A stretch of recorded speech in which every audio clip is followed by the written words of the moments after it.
Cajueiro, Sim, pergunta? tem sim. O avanço do crime organizado, ele não ocorre sem a conivência e a corrupção, né, do tecido político e do tecido jurídico, registrando dezenas de prefeitos, vereadores, juízes e desembargadores afastados ou aposentados compulsoriamente, por vínculo com facções e milícias. As leis que nós temos que mudar só são mudadas pelos deputados federais e senadores, que a lei penal está agregada a esses caras, não tem distribuição de lei pelos estados, né? Se o próprio ecossistema institucional demonstra que o crime organizado possui braços nos poderes locais, como é que o senhor na presidência quer liderar uma purga que limpe as instituições sem gerar uma grave crise institucional entre os poderes federativos? Acrescentando dois detalhes, né? A última pesquisa que eu fiz a respeito, o camarada consegue produzir ali 1 quilo de pasta base de cocaína, Bolívia, Peru, em Colômbia, $650, e revende esse mesmo quilo na Europa e Estados Unidos por $65.000. Está revendendo por mais do que isso depois que os Estados Unidos entrou no circuito ali de controle do Caribe, Atlântico e tal. Já disseram que chegou na Europa a 80 mil euros, esse mesmo quilo malhado, né, e distribuído para o consumo no varejo. E acrescentando ainda outra, uma parte que eu não vejo ninguém discutir em lugar nenhum. O que leva tanta gente a procurar droga? É falta de visão do mundo, é depressão, é descrédito, é falta de um norte, de ídolos. Então eu queria que o senhor comentasse isso e como é que o senhor pretende tentar fazer essa purga, né? Com a complementação de que o Brasil hoje é o maior hub de cocaína do mundo, né? A cocaína que vai para a América normalmente sai pelo Equador, né? A que vai para a Itália, França, Portugal, Inglaterra, Holanda. Espanha, Holanda, Bélgica é a cocaína que sai da Rota de Solimões, né? Que não dá para chegar na Rota de Solimões sem o Exército Brasileiro, impossível, tá? E sem a Marinha do Brasil também. Sim. Estamos falando aí de uma rota de 3.000 quilômetros, né? Então, assim, gostaria que complementasse. E mais uma questãozinha que ele falou do judiciário e ele falou do juiz aposentado, mas você levantou a bola, tu falou bem do Dino aqui no início, né? Tu falou bem do Dino. E eu acho que o Dino acabou com essa questão da aposentadoria, ou está tentando acabar com essa do juiz aposentado pela prática de crime, né? Então nós temos a questão do penduricalho, temos a questão das emendas que ele está atuando hoje, inclusive, né? Na questão dos partidos devem identificar a origem das emendas, né? E tem uma questão também do juiz não aposentar mais na prática de crime. Tu não vê isso de forma positiva, não? Vejo. Inclusive, eu fui intimado pelo Dino.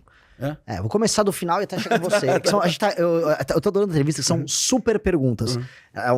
E eu, às vezes, eu me perco, me corrijo. Falei, Renan, não respondeu essa parte, porque às vezes eu acabo esquecendo. Começando pelo fim.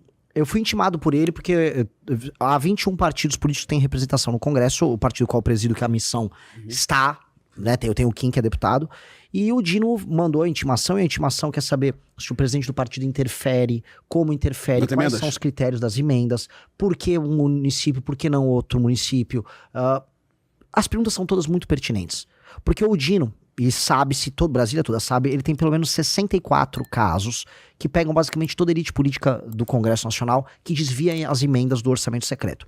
Todo mundo sabe que os políticos e o grupo deles fica com 30% a 40% do valor das emendas do orçamento secreto, da emenda PIX, Brasil afora. Então é muito dinheiro. Se a gente vai falar que hoje a emenda é mais de 60 bilhões de reais, se a gente falar que uma parte importante... Assim, não é que 30% a 40% do montante total, que tem a emenda obrigatória, e tem uns políticos que não são ladrões, que não vão desviar a emenda. Mas vamos falar que no mínimo 10 bi aí, todo ano, some. É um valor assustadoramente alto. Assustadoramente alto.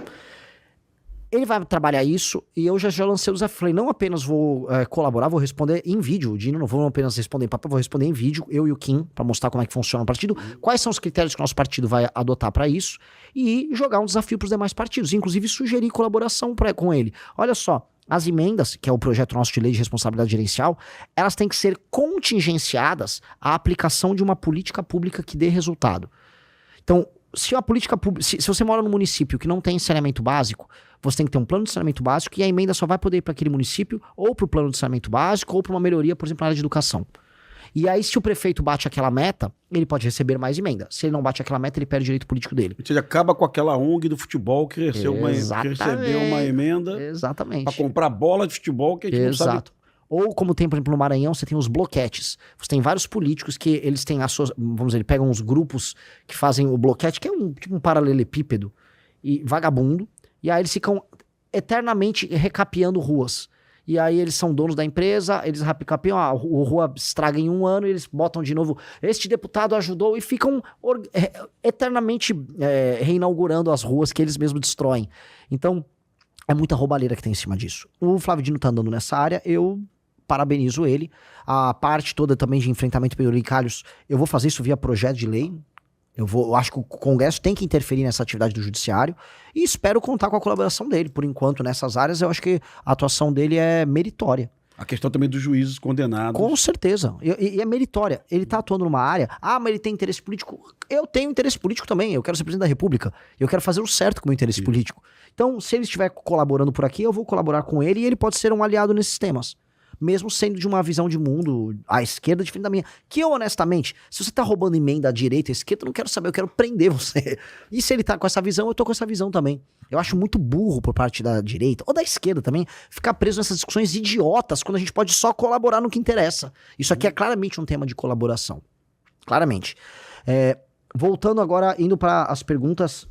que eu, honestamente, eu já esqueci um pedaço delas. Primeiro falando do lucro, né? Que é um negócio extremamente... sim. Né, $600 rentoso, né? De $650, um quilo de pasta à base de cocaína, se transforma em $65 mil malhado.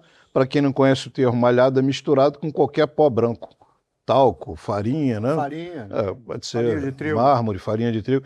E uma outra questão que dificilmente se vê debatida em algum lugar... O que está levando a humanidade a tanto consumo de drogas? É falta de quê? Eu acho que a humanidade sempre se drogou. E é verdade. Assim, os citas utilizavam maconha na Idade do Bronze. Idade do Bronze não, um pouquinho depois da Idade do Bronze. Mas os citas utilizavam maconha. Drogas e entorpecentes mais diversos já foram utilizados, inclusive, de maneira religiosa. Acho que o ser humano é um ser curioso e isso existe quase como uma constante. E hoje, como existe um volume gigantesco de pessoas procurando se divertir, elas acabam se entretendo. Gostaria que não usasse? Gostaria. Gostaria que as pessoas não tivessem drogas que destroem elas? Com certeza. Dito isso, eu acho que isso é uma constante. É uma constante. Eu acho que dá pra coibir a maior parte dessas drogas, dá pra incentivar as pessoas a terem comportamentos com o corpo delas melhor, o autocuidado. E você ter, vamos dizer, eu vou colocar aqui... você ter a sua expansão mental, a tentativa de ter experiências diferentes sem precisar do entorpecente. Eu sou músico, então eu consigo, através da música, tocando, fazendo improviso, participando de um show, consigo ter experiências muito melhores do que qualquer coisa que a pessoa possa ter. E acho que uma pessoa consegue isso com a endorfina do esporte. Então, sem moralismo, porque eu não sou moralista, eu me preocupo com o tema. Acho que no mundo que as coisas estão deixando de fazer sentido, as drogas serão um problema maior. Até porque as pessoas vão ficar cada vez mais em casa, os trabalhos vão ser cada vez mais digitais. Mas eu fazer uma análise, vamos dizer, do aumento do consumo, eu acho muito complicado porque o ser humano usa drogas desde sempre. Desde sempre. E os vestígios e os relatos das mais diferentes culturas do mundo todo são os mais diversos. São alguns até curiosos. Sobre essa questão da diferença de valor da produção da pasta base até a exportação, é ali que eu encontro o sucesso do método do PCC. O PCC começa nas prisões, depois ele vai para os roubos de carro, vai para o tráfico de drogas, e aí ele entende que o tráfico internacional de drogas é o negócio. E que repassar isso para a Europa ou para outros continentes é o grande business. Você tem uma diferença ali que significa lucro para esses caras, que permitiu que eles tornassem operações monumentais. Eles têm a Copap, eles tiveram uma distribuidora de combustível. Você montar uma operação de combustível é uma operação gigantesca. Eles montaram a operação de combustível, eles montaram uma operação política, eles montaram uma operação colossal com armeiros perdidos ao redor do Brasil, fornecendo equipamento para roubo, que foi baseada nesse faturamento.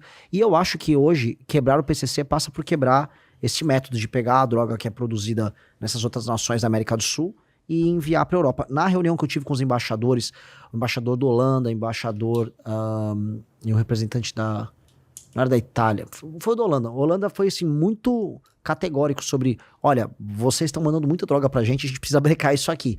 E tem uma cooperação internacional, com a Europa em especial, onde a gente repassa a droga, mas um dos planos nossos que está no nosso livro de propostas, que é o livro amarelo, é criar uma força comum uma força-tarefa junto com outras nações da América do Sul para a destruição do narcotráfico. E eu tenho certeza que os Estados Unidos veriam com bons olhos isso.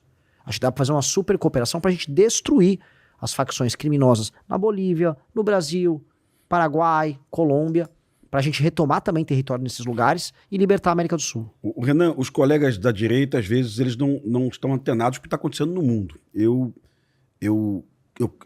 classifico o PCC, o Comando Vermelho, como terroristas. Eu não tenho dúvida alguma que eles praticam atos de terror, que eles utilizam de táticas terroristas e colocam o terror. Eles enfrentam o Estado Democrático de Direito. O Comando Vermelho, no Rio de Janeiro, metralhou escola municipal, metralhou a sede do Palácio Guanabara em 2003. Isso é terrorismo. Mas eu acompanho o caso da Lafarge na Síria, uma multinacional de cimentos francesa, que tem fábricas no Brasil, no Canadá, Estados Unidos, abriu uma fábrica na Síria e a operação ficou inviável em função do Estado Islâmico.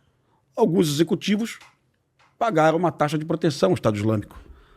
O governo americano entendeu que o Estado Islâmico era terrorista e a jurisdição de Nova York atraiu o julgamento dos executivos franceses que praticaram crime na Síria, uma taxa de proteção para o Estado Islâmico. Resultado, a França se antecipou, realizou um julgamento na França, pressionada pelos Estados Unidos, condenou os executivos, mas os Estados Unidos cobrou 740 milhões de dólares de indenização e a fábrica pagou, a multinacional. Eu te contei tudo isso por quê? Vamos lá, Faria Lima. A Operação Carbono Oculto chegou na REAG, que tinha uma ligação com o PCC, possivelmente, tá? Que possivelmente tinha uma ligação com o Banco Master. Ou seja, se o PCC de fato for terrorista, utilizando a lógica das conexões da conexão da Lafarge no Estado Islâmico, eu tenho a jurisdição de Nova York, um juiz de Nova York julgando políticos do Centrão muito em breve, porque políticos do Centrão atuaram a favor, também do PT também, nós temos a investigação do Jacques Wagner também, né? Então, será que na ideia do Brasil de apoiar, de exigir a classificação desses grupos, já vou antecipar que eu sou a favor, tá?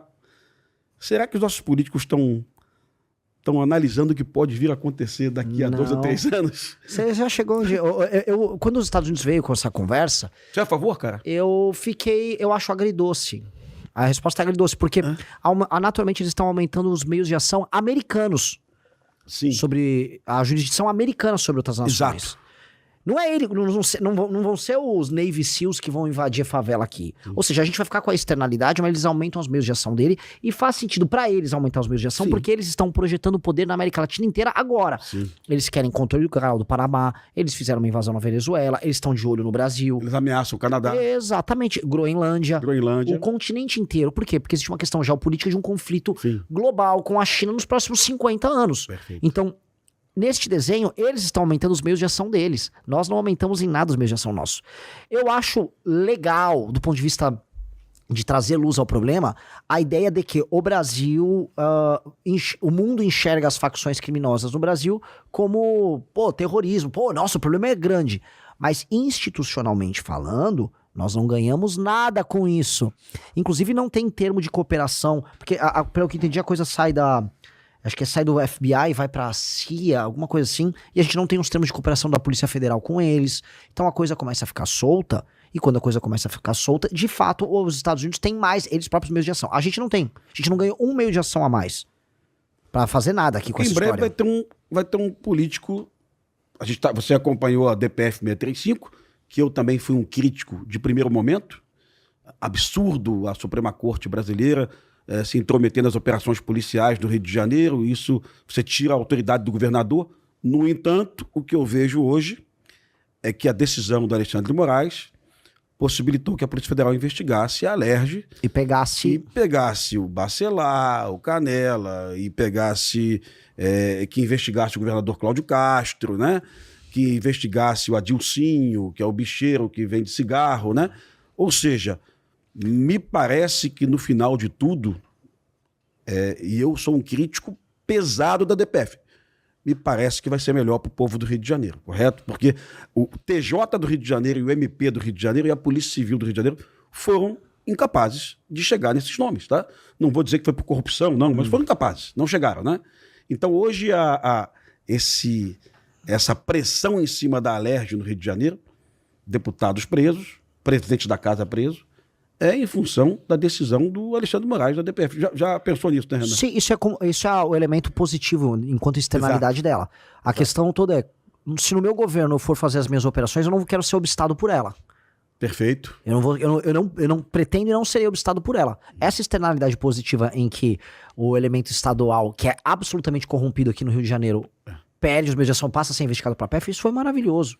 Inclusive, não sei como o senhor Flávio Bolsonaro fará a campanha de agora em diante, porque eu, no caso dele, estaria temendo ser arrolado aí nessa história toda, dado que ele era parceiro político de todos eles. Fica o recado pra ele ali. Dito isso, esse é um elemento positivo. Agora, eu acho que cavucando qualquer coisa aqui no Rio de Janeiro vai sair bombas em todas as áreas, em todos os temas. Agora,